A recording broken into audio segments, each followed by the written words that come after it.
committee making sure that we are ready to, number one, have a candidate, a Democratic candidate, in every single legislative seat.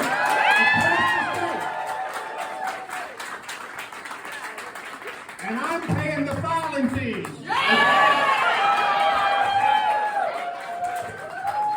In 2018, we did that. And we broke that supermajority in the legislature.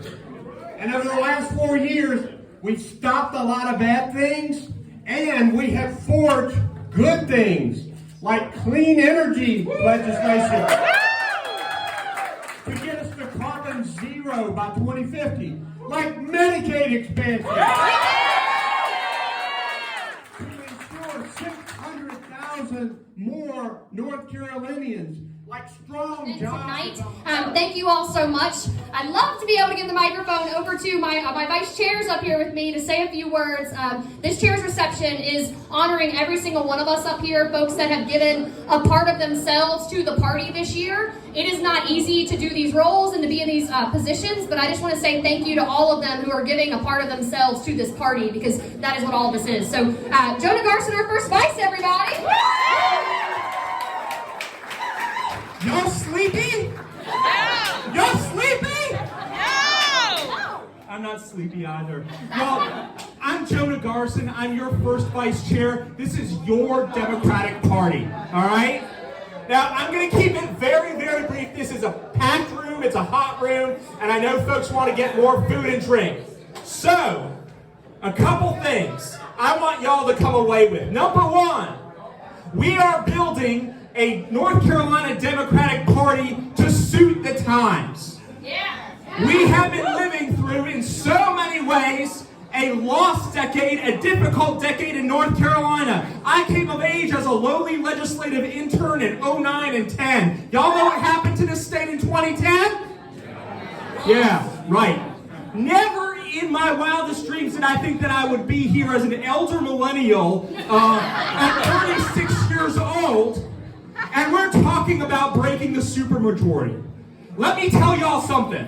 When it comes to candidate recruitment in all of our legislative races, when it comes to building democratic infrastructure and power in our most competitive legislative districts and districts that frankly aren't most competitive, when it comes to running field plans that matter with effective communications and messaging that centers local issues and the lived experience of people in their communities, that's this party. Hi everybody, so I'm Kimberly, I'm y'all's second vice chair, and I am extremely excited to be with this team, and I just got to meet the governor for the first time, so that was awesome. I'm so excited about this opportunity that we have, and that's exactly what it is. We got a call from a journalist from the New York Times the other day who was trying so hard to get each of us individually to talk about the despair and the frustration about she who shall not be named. And when we were already fighting an uphill battle before she defected, and so all we are now is fired up to fight even harder. So it's not about Trisha. It is about what she did. It is a betrayal of the highest order, but it has far-reaching consequences for the lived experiences of people in this state. Nobody mean-girled her. Nobody bullied her. That is not our ministry as Democrats. What happened was she decided to go with what was best for her and to turn her back on everybody else. But we were going to already fight this fight anyway. We don't have any One of my specialties is being last, by the way, because I'm third vice chair. But I don't know how I will be able to amount to the people that went before me. But this past weekend, like Dr. Hardy said, we went county to county to many of the county conventions last weekend, and I was so excited to see many of you. I see you, Dylan. It was so nice to see you, and it was so nice to see you in Rockingham County. But this past week, I thank people for welcoming change, new ideas, and a new energy. But most of all, welcoming and embracing diversity that this new board has brought to the North Carolina Democratic Party. Who knew a 21-year-old that has moved 11 different places before 18 A man who has seen eviction notices, who has seen his single mother, who is an educator, by the way, have to pick and choose between which bills to pay, who couldn't go to his dream college because of the price tag, who turned to the Democratic Party and the hard work that they were doing, as well as legislators and mentors like the Mike Woodards and the Representative Marianne Blacks for outlets and as advocates. Who knew that that young man could survive it all to become the third vice chair of the North Carolina Democratic Party? Who knew?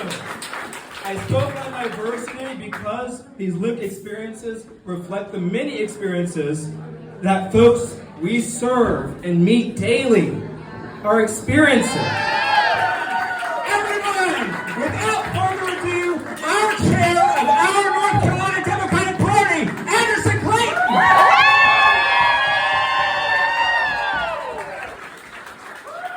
I know I got some antsy ones in the back there, but thank y'all for holding on with us throughout this.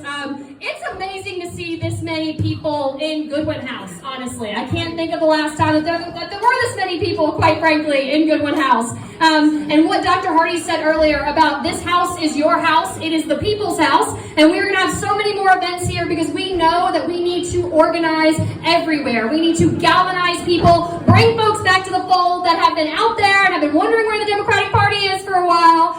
Rural North Carolina, I'm looking at you. I'm coming to you this year. I'm so excited about it. It is an honor to be the state party chair here in North Carolina. I tell folks all the time, I'm so proud of the people that make this party what it is. So thank you to every precinct chair in here, every door knocker, every person that's given a piece of themselves to this party.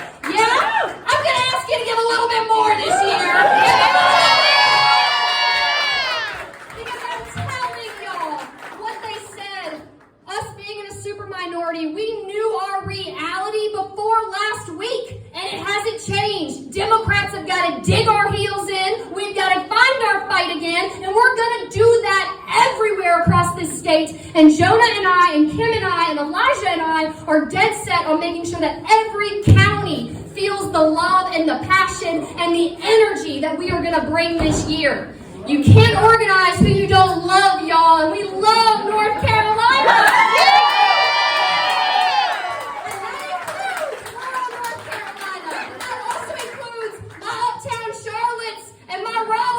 And my Forsyth counties right now, y'all. We need some help everywhere. It's not just rural North Carolina that needs to feel the Democratic presence this year. And so I just want to let everyone know that we are going to fight for your